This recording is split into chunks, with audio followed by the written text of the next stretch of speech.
Welcome to WikiPodcast. It's great to be diving into another topic with you. Today we're tackling a really big one, something that sparked centuries of debate.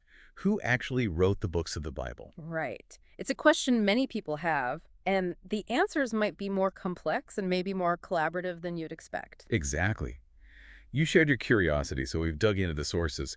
It seems the story moves beyond the traditional idea of single, maybe divinely inspired authors. It really does. Modern scholarship paints a picture of, well, many human hands and different historical periods shaping these texts. So our mission today is to explore what the research tells us about the people and processes behind both the Hebrew Bible and the New Testament. We'll look at the traditional views, absolutely, but also compare them with what scholars are saying now, trying to get those aha moments without getting totally bogged down in academic jargon. Sounds good. So the Hebrew Bible Christians often call it the Old Testament.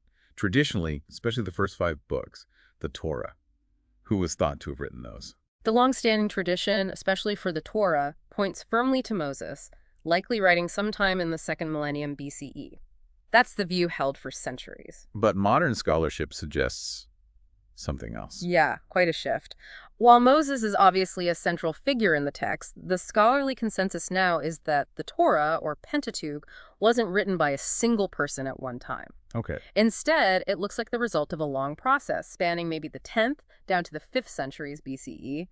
Multiple authors, multiple editors contributing over time. Like layers building up. Exactly. Think of it less like one architect designing a whole building at once and more like different generations of builders adding rooms, maybe renovating sections, all contributing to the final structure, possibly drawing on much older oral stories too. How did scholars even start to figure that out? Different builders, different times. Well, back in the 19th century, scholars really started, dissecting the text. They noticed different writing styles, different names used for God, sometimes Yahweh, sometimes Elohim, and repetitions, even seeming contradictions. This led to what's called the documentary hypothesis. Right, I've heard of that. JEDP. That's the one. The idea was you had these 4 main source document, the Yahwist J, the Elohist E, the Deuteronomist D, and the priestly source P, each supposedly from a different era reflecting different concerns. And these were separate writings. Originally, yes, according to the classic hypothesis, they were thought to be independent texts that were later skillfully woven together by editors. So stitched together, basically. Pretty much. That was the dominant view for a long time. But, scholarship evolves. Right. In recent decades, that specific model of 4 neat, separate documents just being combined, well, it's not universally accepted anymore. Some scholars think it was more like a gradual accumulation. Accumulation. How so? Maybe starting with a core text, and then later writers added material, supplemented it, edited it, or perhaps fragments gradually came together. It's less about distinct documents and more about literary layers or traditions. I see. And when do they think this whole process finished? Some current thinking pushes the final composition of the Pentateuch quite late, maybe even into the 5th century BCE under the Persian Empire. Wow. That's much later than the traditional time frame for Moses. Absolutely. It places the final shaping of the Torah firmly within the period after the Babylonian exile. You mentioned the Deuteronomist source. Yeah. And Deuteronomy, the book itself, is that one different? Yes. Deuteronomy often stands apart. Even within the documentary hypothesis, it's seen as a more unified source. Its style is distinctive, very sermonic, legalistic. And its origins. Its formation likely happened over a few centuries, say 8th down to the 6th BCE. There's debate about who exactly was behind it, prophetic circles, Levitical priests, maybe scribes influenced by ancient treaty formats. Interesting. What's key is that Deuteronomy, or an early form of it, seems to have become incredibly influential, especially for understanding Israel's history later on. Which brings us to the next section, Warno. The former prophets, Joshua, Judges, Samuel, Kings, traditionally they're linked to figures like Joshua or Samuel. Correct. Tradition assigns them to key figures involved in the events, but a really influential idea proposed by Martin Noth in the mid-20th century changed the game. Okay, what was that? He suggested that Deuteronomy, Joshua, Judges, Samuel, and Kings aren't just separate books telling sequential history. He argued they form one single literary work. One work. Yeah, what he called the Deuteronomistic history. The idea is that one author, or maybe a school of authors, writing during the Babylonian exile in the 6th century BCE, used Deuteronomy's theology as a lens. A They lens. compiled and edited earlier traditions and stories about Israel's history from entering the land to the fall of Jerusalem to explain why the exile happened. Basically, it was because the people and kings hadn't been faithful to the covenant laws found in Deuteronomy. So one historian shaping the narrative during the exile to make a theological point. That's the core idea. It's been hugely influential. Of course, like the documentary hypothesis, it's been refined and debated since Noth. How so? Scholars like Frank Moore-Cross suggested maybe there were two editions, an earlier, more hopeful one before the final disaster, and a later one adding the grim ending. And more recently, some scholars even question if it was ever quite as unified as Noth proposed. Maybe more like a collection of Deuteronomistically influenced books rather than a single work by one author. So still some active discussion there. Definitely. The precise nature and extent of this Deuteronomistic history is still debated. Okay, let's move to the latter prophets. Isaiah, Jeremiah, Ezekiel, and then the 12 minor prophets. Are these more straightforward? Did Isaiah write Isaiah? Not quite so simple there either, especially with Isaiah. It's one of the clearest cases where scholarly consensus points away from a single author for the whole book. Really? How does that work? The book of Isaiah is almost universally seen by scholars as containing material from at least 3 different periods. Yep. There's First Isaiah, or Proto-Isaiah, chapters 139, largely linked to the original 8th century BCE prophet Isaiah of Jerusalem and perhaps his disciples. Then there's Second Isaiah, or Deutero-Isaiah, chapters 40 to 55. Okay. This section seems to come from the time of the Babylonian exile, maybe 6th century BCE, written by an anonymous prophet offering hope and promising return. The language and themes are quite different. And the third?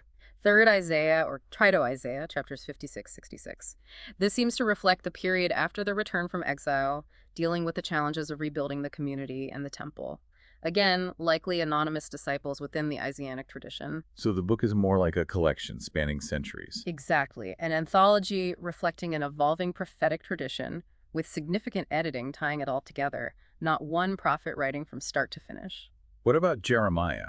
The book mentions his scribe, Baruch. It does. Jeremiah is interesting because we have that explicit mention of Baruch ben Neriah writing down Jeremiah's words. Some have even speculated Baruch might have compiled an early edition of the book. So maybe closer to Jeremiah himself. Potentially. But the book is complex. Scholars like Sigmund Moengel identified different types of material. Jeremiah's own poetic oracles, biographical stories about Jeremiah, possibly written by Baruch, and later prose sermons that sound very much like that Deuteronomistic style we just discussed. Ah, the Deuteronomistic influence again. Yes. It seems there were layers added, possibly linking Jeremiah's message to that broader historical interpretation.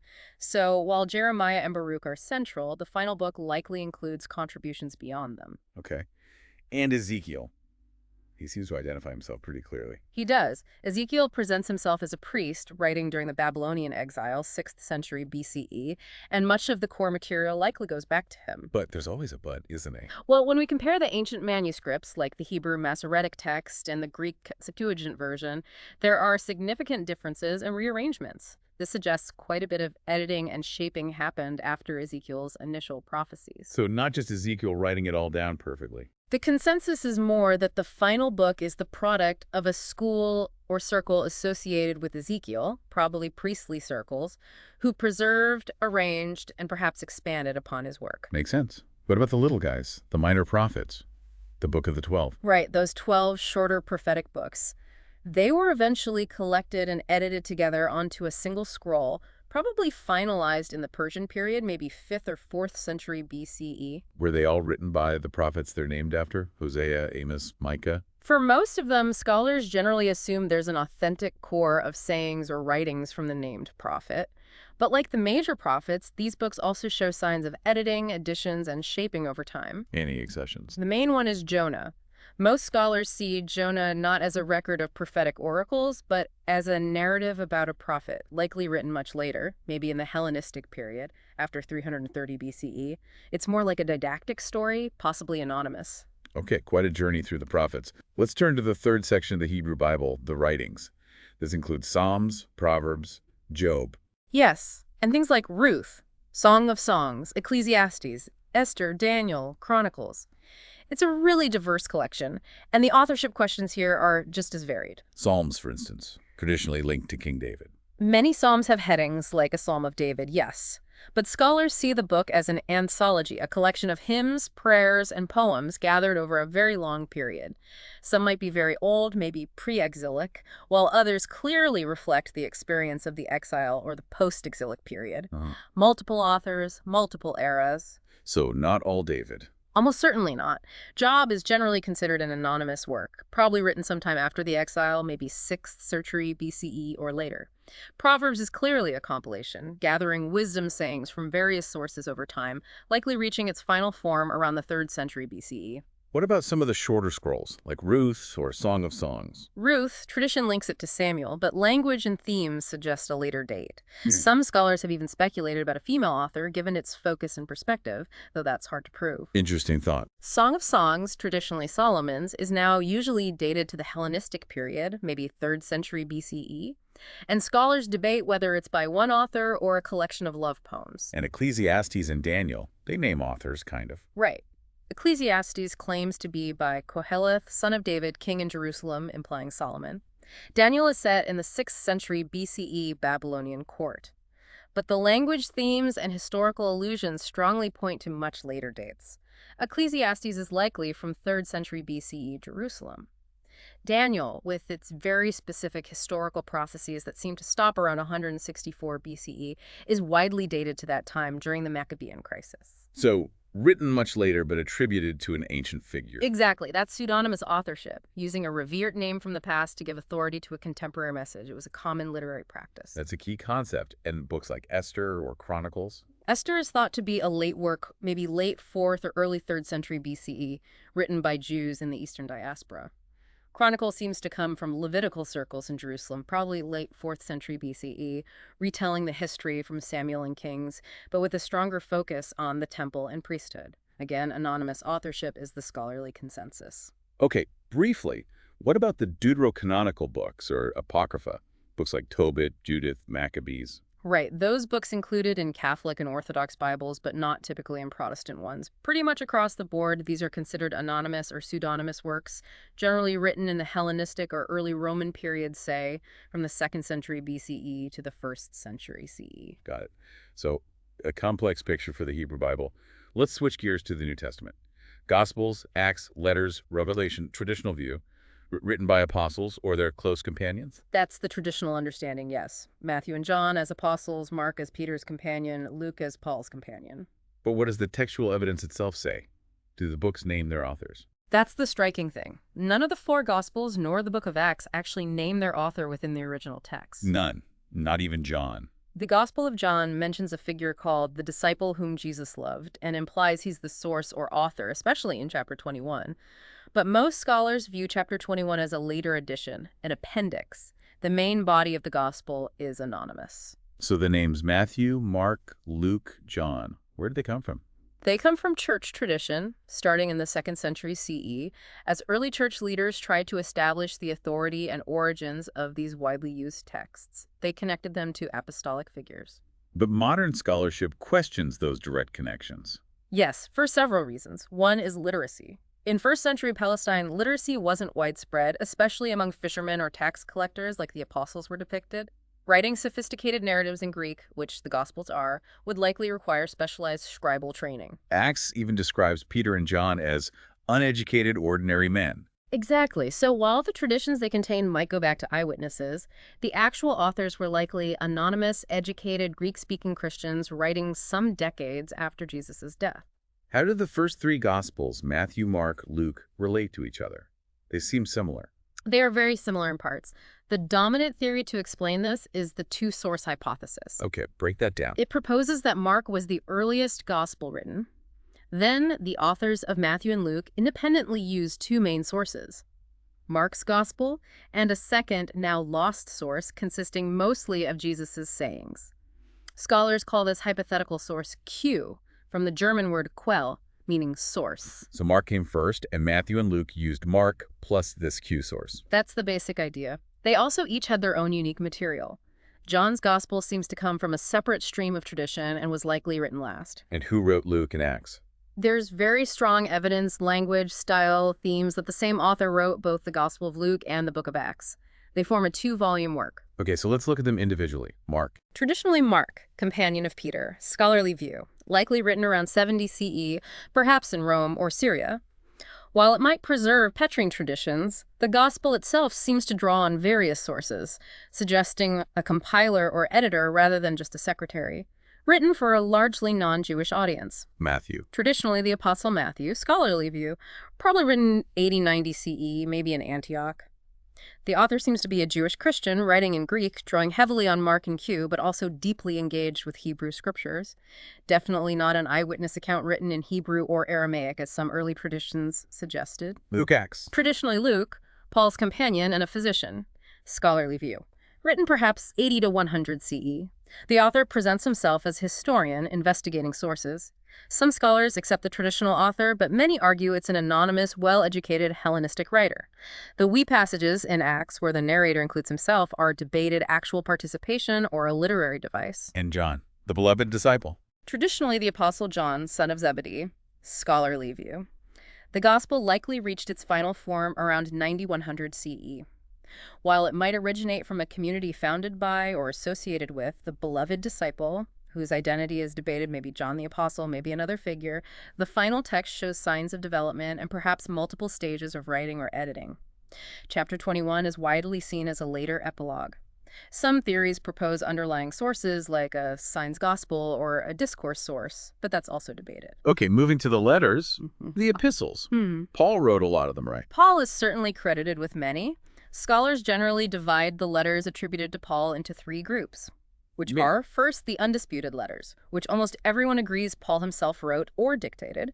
That's Romans, 1 and 2, Corinthians, Galatians, Philippians, 1 Thessalonians, and Philemon. Okay, those are solid. Second, the Deutero-Pauline epistles. Authorship here is debated. This includes Ephesians, Colossians, and 2 Thessalonians. They have differences in style, vocabulary, and theology compared to the undisputed letters, leading many scholars to think they were written by disciples or followers of Paul after his death, writing in his name and authority. So maybe Paul, maybe not. Exactly. And third, the pastoral epistles, 1 and 2 Timothy and Titus. The vast majority of critical scholars believe these were not written by Paul. Why not? The language, the church structure they describe, the theological concerns they seem to reflect a later period in the church's development, perhaps early 2nd century, again, likely written pseudonymously by someone wanting to apply Paul's authority to new situations. And Paul dictated his letters. Yes, Romans actually mentions his scribe, Tertius, sending his own greetings. So even the undisputed letters involved an amanuensis, a secretary who might have had some influence on the final wording. What about the other letters? Hebrews, James, Peter, John, Jude. Hebrews was traditionally linked to Paul, but that's been rejected by scholars for centuries. The author is unknown, though clearly highly educated. And the others, James, Peter, etc. These are often called the general or Catholic epistles. Again, pseudonymity is a major factor. While traditionally assigned to James, Jesus' brother, Peter, John, and Jude, Jesus' brother, many scholars doubt these direct links. So maybe not Peter himself writing 1 and 10 Peter. 1 Peter is debated, but 10 Peter is widely considered pseudonymous, likely one of the latest books in the New Testament. 1 John is anonymous, though linked stylistically to the Gospel, while 2 and 3 John claim to be from the elder. James and Jude are also debated, but attributing them to Jesus' brothers might have been a way to give them weight. And finally, the Book of Revelation, Apocalypse of John. Tradition identifies the author John with the Apostle John and the author of the fourth Gospel. However, most modern scholars disagree. The Greek style and theological perspective are significantly different from the Gospel and letters of John. The author simply calls himself John, and was likely a Christian prophet known in the churches of Asia Minor around the end of the 1st century CE. His precise identity, beyond the name John, remains unknown. Wow. So across both testaments, the picture is much more complex than simple single authorship. It really is a library written by many hands over a vast stretch of time. Absolutely. It's a tapestry woven by numerous individuals and communities, reflecting different historical contexts, theological concerns, and literary traditions. The shift from thinking about one author, maybe divinely dictating, to recognizing this human collaboration offers a really different lens. It makes you think about how these texts functioned within the communities that produced and preserved them. It wasn't just about who wrote it, but how it spoke to their situation. Precisely. And considering the theme of the rise of monotheism, you see this evolving understanding of God and Israel's relationship with God being worked out through these diverse voices and layers of text. It's a dynamic process captured in Scripture. Here's where it gets really interesting then. If the Bible was created in this collaborative, evolving way by communities over centuries, what does that suggest to you about how religious ideas themselves develop? How traditions are formed and passed on? It wasn't just handed down complete, was it?